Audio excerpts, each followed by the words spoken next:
So you're getting married, but you're not quite happy about it. Do you think you have cold feet? Or do you maybe think you're about to make the biggest mistake of your life? That's what I want to talk about today. I'm Donna Barnes, and welcome to my Broken to Brave podcast. And I'm talking about this because I've experienced over my years of coaching so many people telling me that they knew on their wedding day that they were making the biggest mistake of their lives, but they didn't know how to stop it. Years ago, a girlfriend of mine, who was a new friend, who when I met her was engaged to be married. And then we were having lunch one day and she opened up to me and said, because I was, asking her about her fiance and was assuming that it was a happy thing for her. And I quickly realized that it really wasn't a happy thing for her. And she confided in me that they hadn't even had sex in more than a year and that she really wasn't happy. And I asked her why she was still going through with the wedding. And she said, well, we've been together for a long time and my parents spent a lot of money. And, I don't know what to do about it. And I said to her, I promise you, if you tell your parents exactly what you just told me, they'll stop it. And gosh, sorry, that's actually making me a little bit emotional. She was a dear friend. She is a dear friend, but she did tell her parents and they did call it off. And not too long later, she met an amazing man that made her really happy. And she had a big, beautiful wedding that we all went to. And now they have kids and she's really happy. And if she'd married the first guy, I know she wouldn't be as happy as she is now, which is what's making me a little bit emotional because it's like, I'm very happy that we had that conversation that day, right? And I'm sure she is too, which is why I wanted to make this video. It's why I wanted to talk about this in my podcast today, because if you're in the same situation and you don't have someone to confide in, you can confide in me. I'll help you decide whether it's what you need to do or not. But if you, in your heart of hearts, don't feel good about marrying the person that you're engaged to, please stop it. Please don't marry somebody that you know is not the person for you, or is not the situation for you, or maybe just not the right time. Maybe it is the right person, but you're not ready to get married. Whatever is your pause for feeling like this would be a big mistake, you really owe it to both you and your fiance to stop it before it gets much deeper and you're living a lie. You don't want to live a lie. If you are engaged to get married and the whole thing is planned and the invitations have gone out and you've got the dress and the bridesmaids and the whole 9 yards, as they say, right? So you don't know what to do to call it off. I promise you, it's significantly better to call it off before you actually go through with it than 20 years from now, look back and realize that you were completely wrong for each other. And now you've got to start over. Because here's the thing. I've been coaching people for 18 years now. And as I've said frequently, so many people have told me that they knew on their wedding day they were making the biggest mistake of their life, but they didn't know how to stop it. So that's what I want to talk to you about today. How to stop it if you know you're making the biggest mistake of your life. Or if maybe you just have cold feet and it's something that you need to work through, right? Because that happens too. And look, I have long said you never know how you're going to feel about anything until you're actually in it. And I think that's why a lot of marriages don't work. You hear with celebrities that they get married and they get divorced almost immediately. That's because some sort of anxiety or something came up for them that they didn't know they were going to feel. That happens all the time with regular people too. It's just that we hear about it with celebrities, right? So if you're engaged, but you're not excited about it, and it's not a partnership that you really feel is going to last for the rest of your life, because you also have to be really careful about bringing children into it. Bringing children into a relationship never makes it a better relationship. In fact, it usually makes it worse. So you need to have a really strong partnership and you need to have talked about how you want to parent before you bring children into a relationship, because that puts a whole lot more, really possibly disagreement, right? Between a couple, if you have different ideas about how you're going to raise your children. And that goes back to commonality, right? Especially post-divorce. I can't even tell you how many people have come to me for coaching. And I've said to them, well, you didn't have commonality. And it's like an epiphany to them that, wow, yeah, no, we really didn't have commonality. And unfortunately, I think if you're young, being attracted to somebody and having a great time with them is what's most important to you, right? I mean, I think at any age, that's what's most important to you. But as you get older, you also recognize that lifestyle choices and beliefs, especially in today's world, right? Like political beliefs can be very divisive. So, really being the same page with your partner is essential, really, in making your relationship last. And that's the piece that's usually missing is commonality, right? It's like love, communication, and commonality are the three things that are necessary to make a relationship last. I hope you love the person if you're considering marrying them, right? And you may or may not be good at communicating, but you probably know that you're supposed to communicate, right? Honestly, now is probably the most important time to communicate because if you're in any way feeling like you do not want to get married, or you're not ready to get married, or you chose the wrong person, you need to be really honest about that now. I promise you, I don't care if your wedding's tomorrow and you're watching this because you don't know what to do. It is always better to stop the wedding before it happens than to go through with a marriage that you know you don't want to be in, because that's a whole lot harder to get out of. Trust me. Trust me. I coach people past divorces. Plus, I've dated people post divorce, right? Like it can get really ugly and expensive, right? So, and then, you lose friends and stuff. I mean, years ago, I was friends with a couple that ended up getting divorced. And anybody that decided to keep the husband, the wife decided she didn't want to be friends with anymore and cut everybody out of her life. So it gets messy after you've built a life together. So don't start building that life together if you have any doubts at all. Now, having said that, cold feet is something different, right? Like as I've said, you never know how you're going to feel about something until you actually do it. But if you're with somebody that you really do love and you have great commonality and you enjoy spending time together and you are not wanting to live without this person, right? And I don't mean like, literally, but you want this person in your life, but something about it doesn't feel good.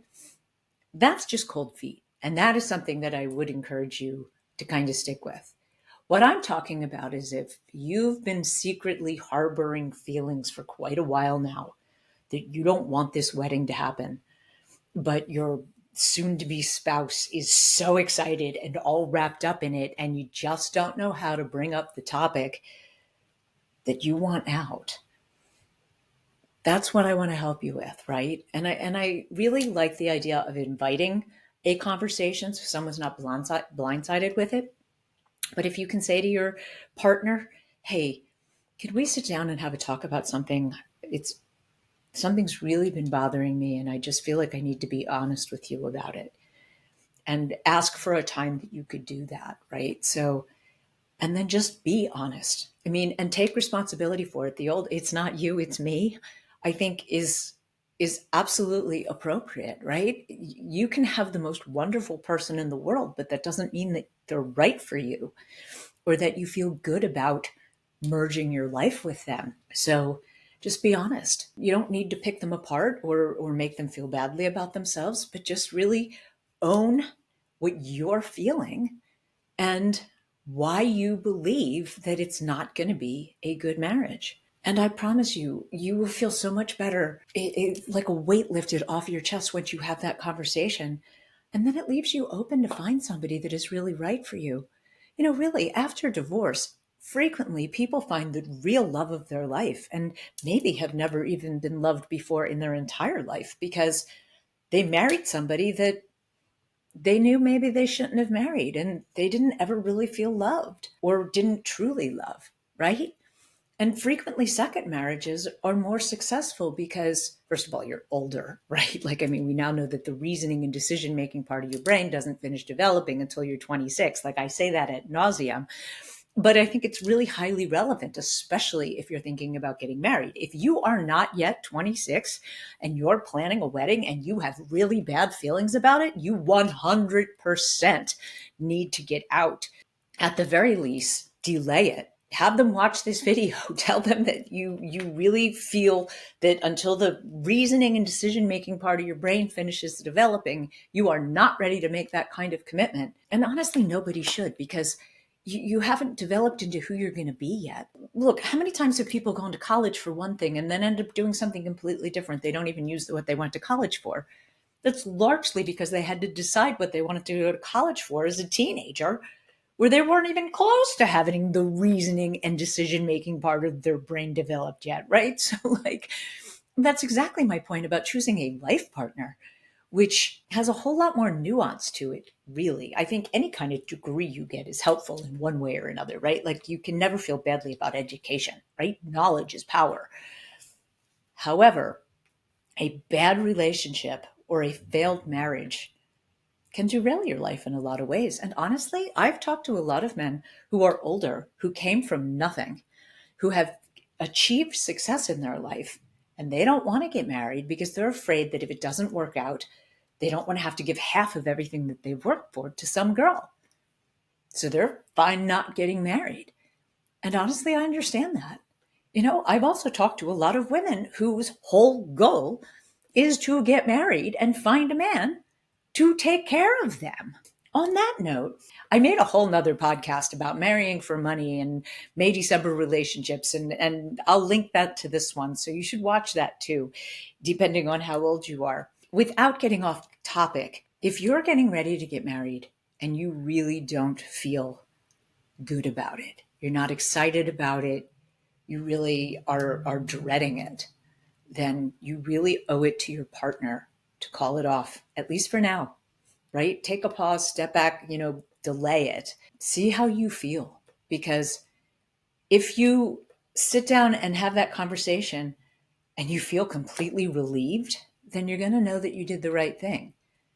But if afterwards, then you really feel like you didn't do the right thing, you have the option to reschedule it and do it again. And I know that's not convenient, but society puts too many pressures on people to have to get married and start a family young and do all the traditional things that you're supposed to do. But you need to ask yourself what's right for you.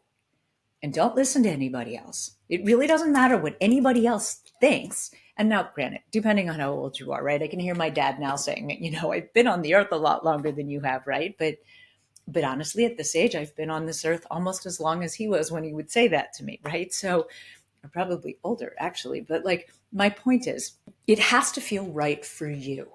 You need to believe that you're doing the right thing on your wedding day. And if you don't, you really do need to say something and stop it before it happens, because it's a whole lot easier to call off a wedding than it is to get a divorce and the hurt feelings around that, right? So, and look, I mean, Sex and the City, right? The movie, right? They didn't get married, but then ultimately later they realized they were really right for each other and they did get married, right? And I know that's a TV show, but it was largely written on real life experiences. And I think that happens all the time. Timing has everything to do with it, right? So, sometimes you meet the right person at the wrong time. Maybe this is actually the right person for you, but you just don't feel like it's the right time. And I think it's worth waiting to know for sure that it's the right time, because, I've frequently said that I have never gotten married because I want to know on my wedding day that I'm marrying the love of my life without a shred of doubt that this is the person. I know that that's ideal. And there's a whole host of reasons why people get married that have nothing to do with love, I hate to say. But if you're engaged and you're feeling like you don't want to go through with it, I highly, highly encourage you not to. And talk to me if you want. I am still available for coaching. I will talk to you about your situation and help you recognize if maybe you just have cold feet or if you really need to get out of this relationship. I'm very good at listening and hearing insights about things that could be problems, right? So I just want to encourage you not to go through with a wedding if you're having profound doubts and concerns, if in your heart of hearts you don't think you should. So thanks for watching. always enjoy your comments, or leave me questions of things you'd like to hear me talk about, or you could help me out and like my video if I was helpful to you. And I look forward to seeing you in my next podcast. Thanks.